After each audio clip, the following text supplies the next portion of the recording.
Hola, that's Spainese for hello, and there endeth the lesson. Welcome back, another day, another video. Firstly, before I get into the review, I'd just like to say I just checked and seen that my YouTube subscriber count has ticked over 600, so I'd like to thank each and every one of you that's joined in. Now today I'm looking at Jason's Gem, a Mastertronic £2 special from 1985. Now I do own this game, I did have it back in the day. And to start with, I never really liked it very much, but I didn't really give it a fair go. It's quite a difficult game. It's by Simon White. Don't be expecting this to be a playthrough because it gets nowhere near that. I am the world's worst game player, and you will see that in action in this video. Now, Jason is the pilot of that spaceship, and he has to land on the little lander thing there in order to traverse through the caverns and find the treasure that's lurking within. Now, really graphically very simple, and not much in the way of sound either. And to start with, it looks like it's a very basic game, and it is. But as we know, sort of like graphics and sound don't necessarily make the game. It's quite simple in design, but it's fiendishly difficult, I find. And because of its difficulty, it's got quite a lot of just one more go replay value. Now, you've seen the original sort of like the first screen, the lander bit. We're now in the caverns, and this really takes some sort of like learning and getting used to, in that you've really got to sort of make your position sort of like spot on perfect, really, because the collision detection is very unforgiving. If you even sort of like just touch the wall very briefly, you will crash, as you see there.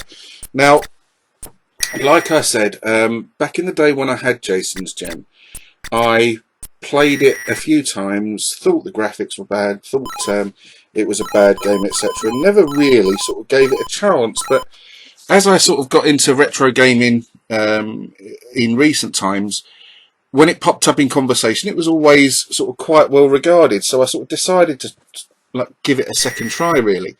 And it still remains really difficult. This lander thing, it can be a complete pain in the arse. I mean, you can land on it straight away, not lose any lives, and go down into the caverns in your ship, etc. Or you can lose several lives just trying to land on the bleeding thing and start the game proper. Similarly with the cavern descent levels, you've really got to watch as your altitude drops where you are going to actually finish at the bottom of the level, because where you end up dictates where you start the next screen from, and sometimes that can put you right in the path of unavoidable danger, and it's game over. I don't illustrate that in this video, I don't think. Perhaps I should have, but hey ho, never mind. Right, now, like I said, it's by Simon White. Now, I usually like to include a little bit in the videos about shut up, dog. Little bits in the videos about, you know, how the game came to be designed, etc. And I did find a resource, an interview with Simon White.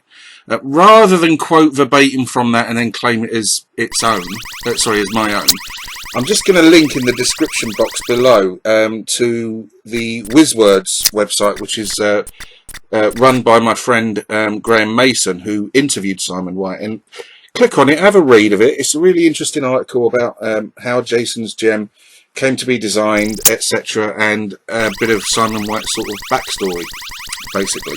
So yeah, check that out. It's a really good little interview, and you know, it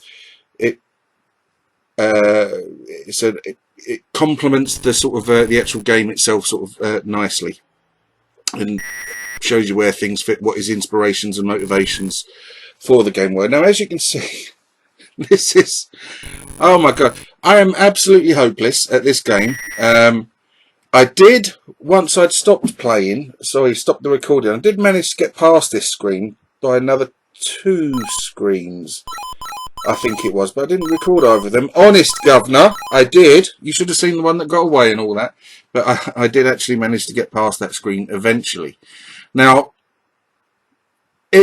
I've grown fond of Jason's Gem, even though it is a really difficult, tricky game. It probably isn't. It's probably just me. You know, I've said this before. I'm absolutely hopeless at playing games, but I do like to play them, and I do like to share the experiences with you all. Now, I'd be interested if any of you know of this game. If you do, what your thoughts of it are. Did you like it? Did you loathe it? And would you recommend it to anyone else to play?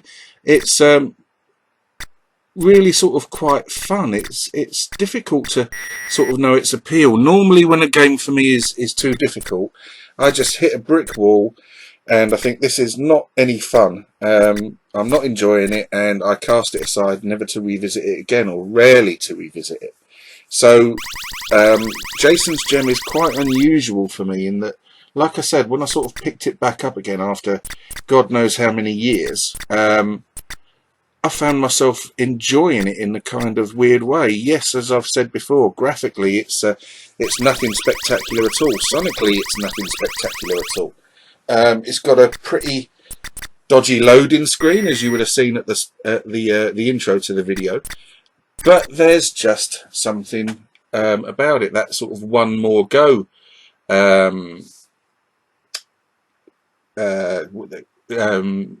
Makes you just want to keep on playing it and playing it, seeing if you can get further and further and further. It is frustrating, and I did swear an awful lot, which is probably a good thing that I didn't record the gameplay and the narration at the same time. A, I don't know how to do that. B, I wouldn't have the concentration to be able to do that effectively and show you any of the game, let alone the small part of it that I actually have. Now, we all know that the Mastertronic, and not just Mastertronic, but budget games, they started off being incredibly ropey, but then as time went on, some real classics came out, the old sort of pocket money range of software. And Jason's Gem, I don't think is regarded as a classic, but I think it is well regarded. If you haven't checked it out, I would say to you, go and check it out. The controls are very simple. You've just got ZX for left and right, spacebar to fire, and the Q button for quit. Here we go. This is what I've said to you before about making sure you leave the screen in the right position. That happened just then. Too far over to the right, and I ended up coming into the next screen, descending immediately onto a block that you just can't avoid. So it's curtains for poor old Jason there. So what was I waffling on about before that? Something or other, wasn't I? It's gone. Probably come back to me in about 3 weeks' time. Never mind. Anyway, just heading quickly back to what I said at the start of the video. It's nice to see that my channel has just tipped over the 600 subscriber mark. I'm very, very pleased with that. I'm grateful for all the interaction that has come forth because of that. I do like to answer questions. I do like to get involved in discussions about the Spectrum, etc. And I've made what I consider to be some really good friends through it. So, if you like the video, please let me know. If you wish to become a new subscriber, please do so. Please join in the discussions, leave me some comments, etc. Ask me some questions. I really, really do like all that interaction. It makes it worthwhile doing it, even if I have to sort of suffer playing these ridiculously hard games in order to put a video out there. But I just thought I'd show you Jason's Gem. It's an unusual one for me. It's a very, very difficult game that I find, but one that I actually come back to quite a bit just to see whether or not I can get any further, and I bloody well can't. But anyway, thanks ever so much for watching the video. Take care of yourselves. Goodbye.